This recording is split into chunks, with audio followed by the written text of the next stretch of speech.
My name is Robert Henderson. I'm a physician. Specialty training is in otolaryngology, which is diseases of the ear, nose, and throat. I've been in medicine for 58 years.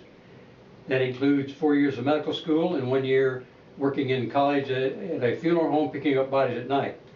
So I started from the ground up.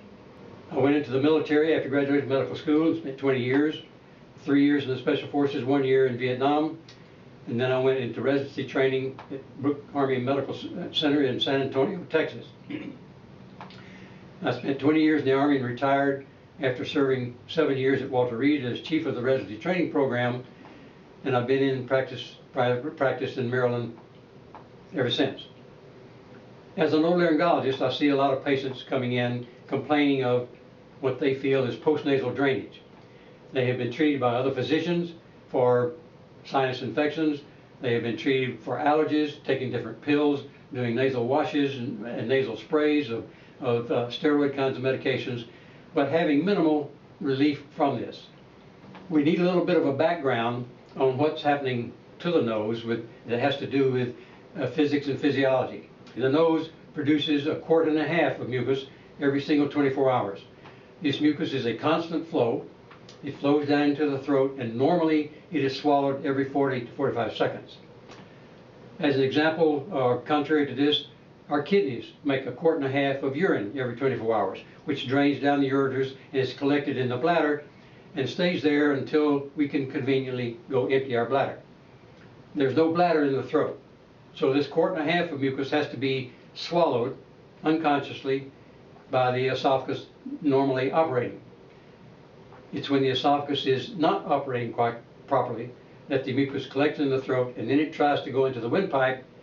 That's the only other hole in that area, and the windpipe says, no, you don't. So the people also have a lot of problems with clearing their throat, sometimes voice changes. They also have coughing at night that interrupts their sleep, affecting them in those ways. When we realize that the esophagus is the major problem, then we do things to try to correct that problem. The reason for the esophagus not opening up properly is due to acid reflux.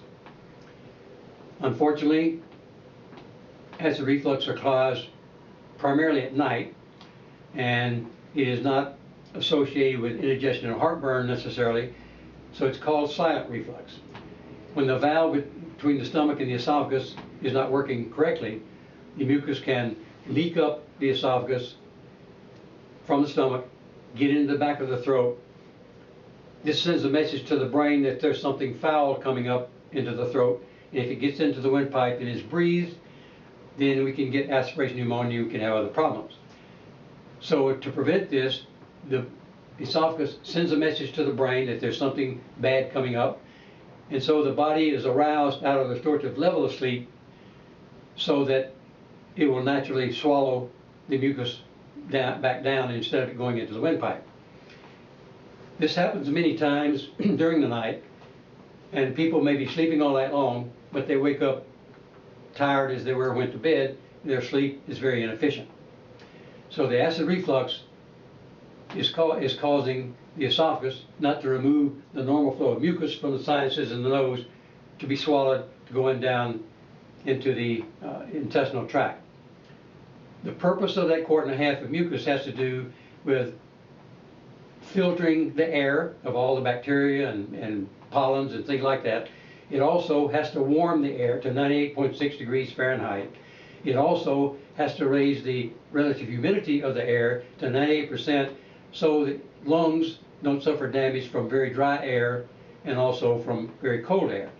It does these things to the air to prepare them to enter into the body, and the body can deal with the problems.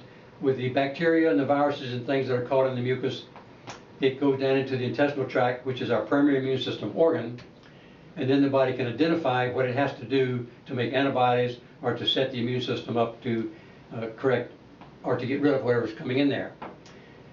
The air goes through the nose at approximately 60 miles an hour.